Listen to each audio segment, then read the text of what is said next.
Hello friends, welcome to my channel the truth of physics. আজকে আমরা চলতরঙ্গ অর্থাৎ travelling wave সম্বন্ধে আলোচনা করব। তো এই ভিডিওটিতে আমি চলতরঙ্গের যে সাধারণভাবে যে পর্যবেক্ষণের দ্বারা যেগুলো বৈশিষ্ট্য আমরা পাবো সেখান থেকে স্টেপ বাই স্টেপ এর ইকুয়েশনটা ফর্ম করব। তো ভিডিওটি অবশ্যই শেষ পর্যন্ত দেখবে। আজকে আমাদের টপিক হলো ইকুয়েশন অফ ট্র্যাভেলিং ওয়েভ। তাহলে আমরা এক্ষেত্রে একটি সাইন ওয়েভ নিয়ে আলোচনা করব।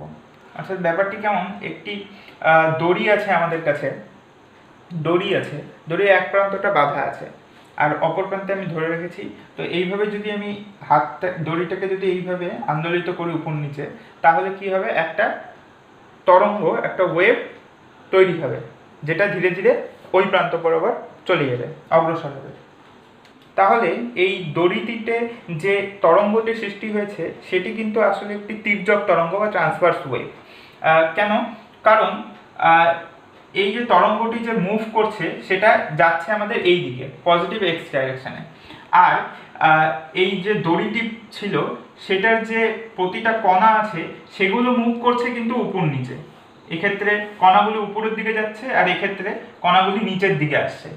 আর ওয়েভটা মুভ করছে এই কণার মুভমেন্টের সাথে 90 ডিগ্রি অ্যাঙ্গেলে এক্স অক্ষের ধনাত্মক দিকে। সেই জন্য এটা একটা ট্রান্সভার্স ওয়েভ। এবার এই যে ওয়েভটা যে প্রডিউস হচ্ছে, এই ওয়েভেরই একটা আমরা স্থির চিত্র নিলাম, সেটা হচ্ছে এইটা, এই কার্ভটা। তাহলে স্বাভাবিকভাবে দেখা যাচ্ছে যে এই যে কার্ভটা তৈরি হয়েছে আমাদের, এটা একটা সাইনের কার্ভ। আর আমরা জানি যে সাইনের কার্ভের ইকুয়েশনটা কীরকম হয়, y equal two suppose sine theta. অর্থাৎ এই যে সাইনের ভেতরে যে পার্টটা থাকে সেটা আমাদের হয় অ্যাঙ্গেল। কিন্তু এই যে এই ওয়েভটা যে প্রপাগেট করছে, এক্ষেত্রে আমরা প্রাথমিক পর্যবেক্ষণ থেকে আমরা কি বলতে পারি যে ওয়েভটার বিভিন্ন দূরত্বে, এই অ্যাক্সিসটাকে যদি আমরা এক্স বলি আর কণাগুলির সরণকে যদি আমরা ওয়াই দিয়ে ডিনোট করি, তাহলে এই প্রতিটা আলাদা আলাদা দূরত্বের জন্য, সাপোজ এইটা একটা দূরত্ব, সাপোজ x1, আর এই যে এই দূরত্বটা যে আছে এটা হচ্ছে x2। তাহলে x1 এর জন্য যে কণাটার সরণ হচ্ছে সাপোজ ওটা y1, আর x2 এর জন্য যে সরণটা হচ্ছে সেটা y2। স্বাভাবিকভাবে প্রতিটা আলাদা আলাদা দূরত্বের জন্য x এর আলাদা আলাদা মানের জন্য y এর মান আলাদা হবে। তার মানে y এর মান এখানে ডিপেন্ড করছে x এর উপর, অর্থাৎ y হচ্ছে x এর একটা ফাংশন এখানে। আবার এটা একটা সাইনেরও কাজ, তার মানে সাইন দিয়েও যদি আমাকে এটাকে রিপ্রেজেন্ট করতে হয় তাহলে আমাকে এখানটা একটা অ্যাঙ্গেলও আনতে হবে। তার মানে কি আমি বলতে চাচ্ছি, আসলে এটা এক্ষেত্রে আমাকে দূরত্বেরও একটা অপেক্ষক রূপে প্রকাশ করতে হবে ওয়াইকে, তার সাথে এটা যাতে একটা সাইনেরও ফাংশন থাকে সেটাও আমাকে লক্ষ্য রাখতে হবে। তাহলে আমাদের এই জায়গাটায় এমন একটা কিছু রাখতে হবে যেটা দ্বারা আমাদের এক্স এর রাশিটাও প্রকাশ পায়, আবার যেটার আলটিমেট মানটা হয় আমাদের অ্যাঙ্গেল। তাহলে তার জন্য আমরা বলতে পারি, আমরা জানি যে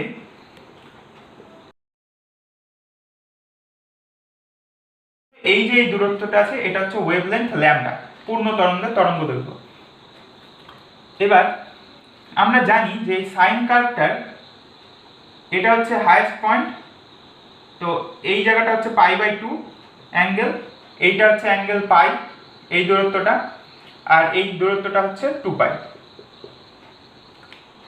তাহলে এই যে তরঙ্গটা আছে এটা 2π কৌণিক দূরত্ব অতিক্রম করার পরে আবার পুনরায় পুনরাবৃত্ত হবে। অর্থাৎ এই যে ল্যামডা তরঙ্গ দৈর্ঘ্যটা আছে, এই যে ল্যামডা দূরত্বটা আছে x, এই ল্যামডা দূরত্বের সাথে সম্পর্কিত হচ্ছে কি 2π কৌণিক দূরত্ব।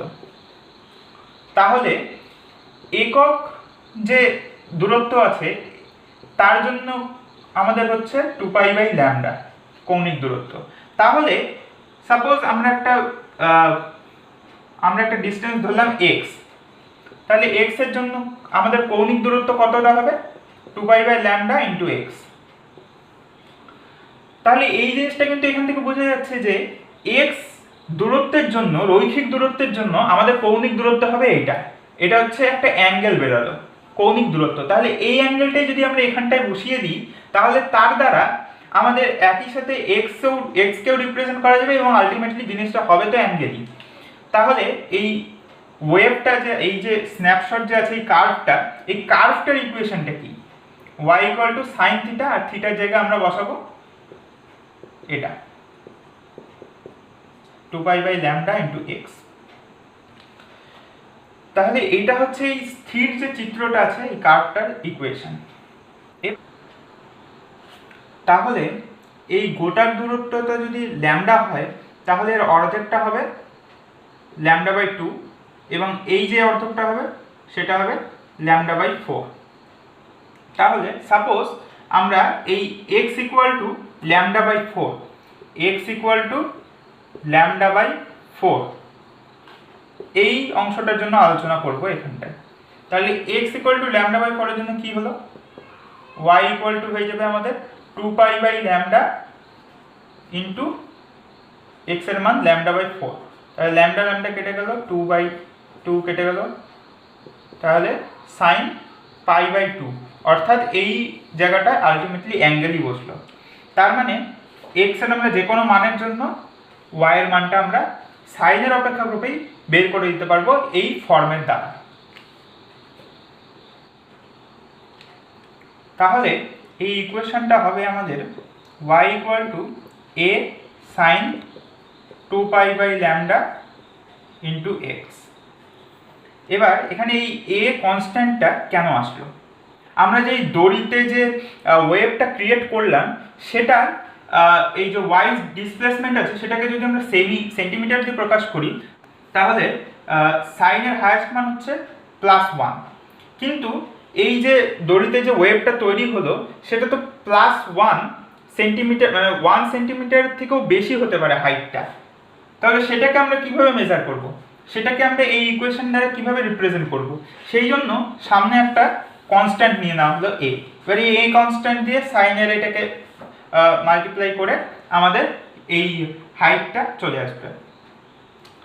আচ্ছা, এবার এই যে ইকুয়েশনটা আমাদের দাঁড়ালো y equal to a sin 2π/λ into x, এটা আসলে কি? এটা আসলে একটা যে আমরা স্ন্যাপশট নিয়েছিলাম এই তরঙ্গটার, সেইটারই ইকুয়েশন। কিন্তু এই তরঙ্গটা তো স্থির নেই, তরঙ্গটা তো মুভ করছে। ধরে নিচ্ছি আমরা এই তরঙ্গটা এক্স অক্ষের ধনাত্মক দিকে মুভ করছে। তাহলে এটা মুভ করছে এটা বোঝানোর জন্য আমাদের অবশ্যই এখানটা একটা সময় এর কিছু একটা আনতে হবে, সময়ের টার্ম কিছু একটা আনতে হবে। কারণ অগ্রসর হচ্ছে অর্থাৎই সেটা সময়ের সাথে সাথে ফিক্সড না।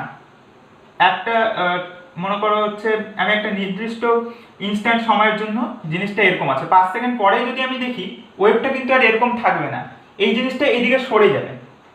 তাহলে কিছুক্ষণ পরে যদি আমরা দেখি আমরা এই কণাটির অবস্থান এখানে দেখব না, অর্থাৎ তরঙ্গটি এই দিকে মুভ করে যাওয়ার জন্য এই কণাটি এখন নিচের দিকে চলে আসবে। সেই জন্য আমাদের এই ইকুয়েশনটিকে চলতরঙ্গের ইকুয়েশন বানাতে হলে একটা ভিটি রাশি দিয়ে গুণ বা বিয়োগ, যোগ বা বিয়োগ করতে হবে। 2π/λ ইন্টু ব্র্যাকেটের মধ্যে এক্স এবং ভিটি এটাকে আমরা রেখেছি।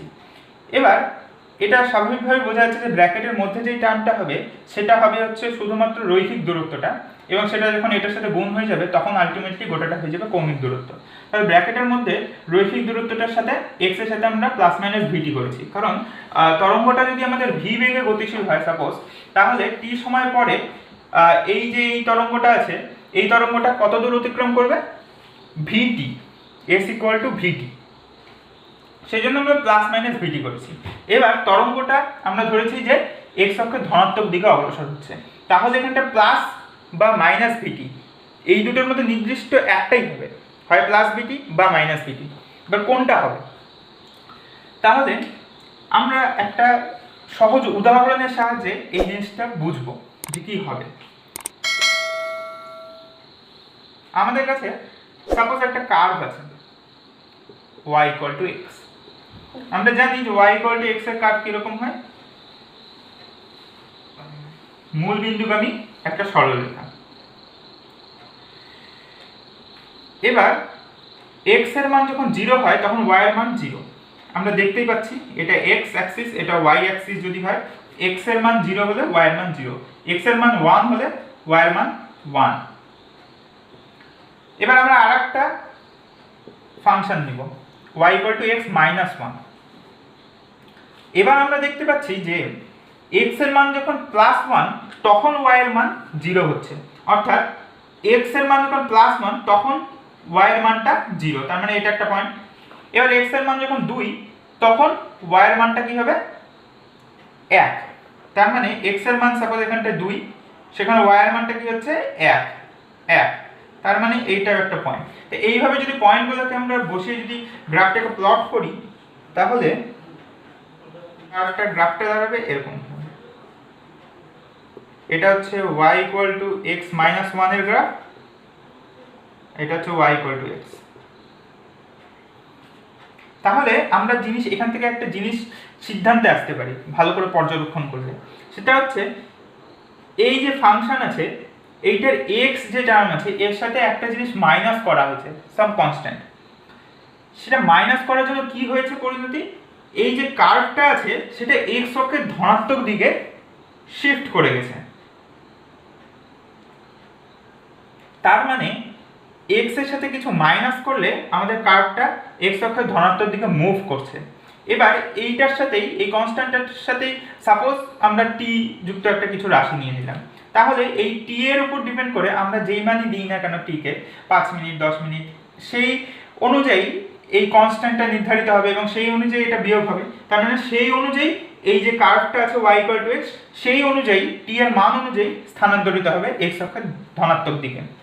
তাহলে এইখান থেকে কিন্তু সহজে বোঝা যাচ্ছে যে এই কেসটি এখানটায় ঘটেছে, এই যে এই জায়গাটায়। তাহলে এখানটা স্বাভাবিকভাবে বোঝা যাচ্ছে যদি কার্ভটিকে আমাদের ডান দিকে মুভ করাতে হয়, অর্থাৎ তরঙ্গটি যদি x অক্ষের ধনাত্মক দিকে মুভ করে তাহলে তার ইকুয়েশন হবে y = a sin 2π/λ × vt - x। এবার ব্র্যাকেটটা উঠিয়ে দিলে আমাদের হবে a sin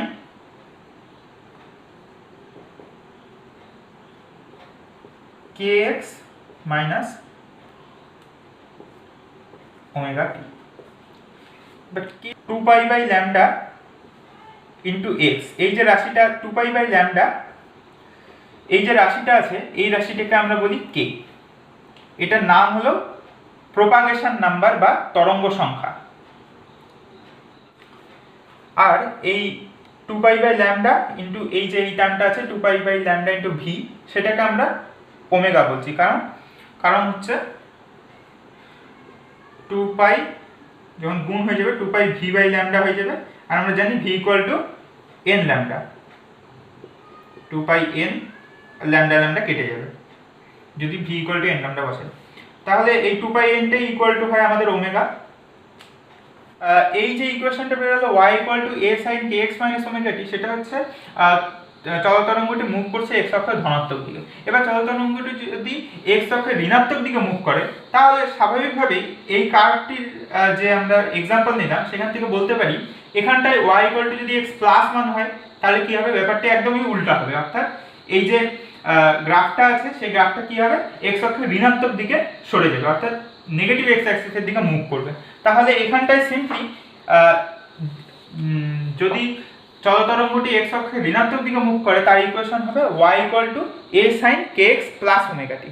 তাহলে ধনাত্মক x অক্ষগামী চলতরঙ্গের সমীকরণ হলো আমাদের y = a sin kx - ωt, আর ঋণাত্মক x অক্ষগামী চলতরঙ্গের সমীকরণ হলো আমাদের y = a sin kx + ωt।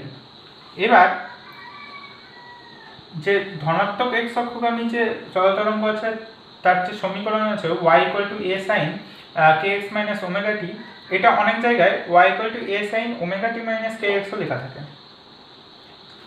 আসলে এই দুটি ব্যাপার একই, sin a sin kx - ωt R ωt - kx, এই দুটি ব্যাপার আসলে একই। তো সেটা কেন সেটা আমরা এখন ব্যাখ্যা করব।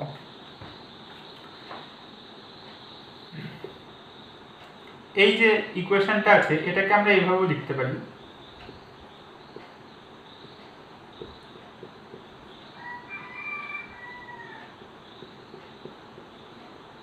কারণ সাইন থিটা প্লাস পাই, আমরা জানি sign theta plus pi equal two minus sine theta. তাহলে এই জায়গাটাকে, এই অ্যাঙ্গেলটাকে যদি আমরা থিটা ধরি, তাহলে sine theta plus pi equal to sine minus theta. তার মানে সেই মাইনাসটির জন্য omega t minus k x হয়ে যাবে এখানটায়। আর তার সাথে আমরা পাই যদি যোগ করে দিই, তাহলে এটাই দাঁড়াবে আমাদের এটা। এই যে অংশটা আছে omega t minus k x, এই অংশটিকে আমরা সাপোজ ধরলাম ফাই। এবার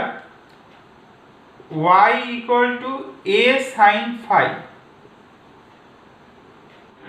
সাপোজ এই সমীকরণটি দ্বারা এইখানে অবস্থিত কণার গতিটা প্রকাশ পাচ্ছে। তাহলে y equal to a sine phi plus pi, অর্থাৎ এই সমীকরণটি দ্বারা কোন কণাটির গতি প্রকাশ পাবে? এর থেকে পাই একক দূরে, অর্থাৎ এইখানে অবস্থিত কণাটির গতি প্রকাশ পাবে। তার মানে এই দুটি যে সমীকরণ আছে y equal to a sine phi আর y equal to a sine phi plus pi, দুটি আসলে একই জিনিস, শুধু আমরা দেখছি আলাদা আলাদা জায়গা থেকে। এখানটায় শুরু হচ্ছে আমাদের 0 থেকে, আর এখানটায় আমাদের শুরু হচ্ছে পাই থেকে। ফাই প্লাস পাই যেটা, সেখানটায় ফাইয়ের মান যদি আমরা 0 বসাই, তাও সমীকরণটা কি হবে? y equal to a sine pi, অর্থাৎ সমীকরণটা শুরুই হচ্ছে সাইন পাই এর থেকে। আর এখানটায় যদি ফাইয়ের মান আমরা 0 বসাই, তাহলে কি হবে? y equal to a sine 0, অর্থাৎ সমীকরণটা শুরুই হচ্ছে এইখান থেকে। তো যেহেতু সমীকরণটি আমরা ফার্স্টের থেকে আলোচনা করব, আগের থেকেই, কারণ এখান থেকে তো সাইনের কার্ভ এরকম আমরা দেখি না সাধারণত, সাইনের কার্ভ হয় উপর থেকে এরকম। সেই জন্য আমরা এই ইকুয়েশনটিকে y equal to a sin kx minus omega t না লিখেও অনেক সময় লিখে থাকি y equal to a sin omega t minus kx।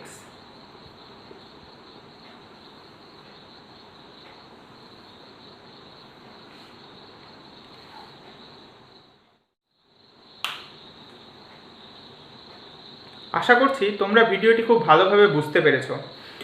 ভিডিওটি ভালো লাগলে অবশ্যই ভিডিওটি লাইক করে দিবা, চ্যানেলটি অবশ্যই সাবস্ক্রাইব করে বেল আইকনটি প্রেস করে দিবা পরবর্তী ভিডিওগুলি নোটিফিকেশান পেয়ে যাওয়ার জন্য। এবং যদি কোনো অসুবিধা থাকে এই টপিকের ওপরই, তাহলে নিচে কমেন্ট বক্সেও সেটা কমেন্ট করে আমাকে জানাতে পারো। আমি তার উপরেও দরকার হলে আবার আরেকটা নতুন কোনো ভিডিও বানিয়ে দেবো। So thank you for watching.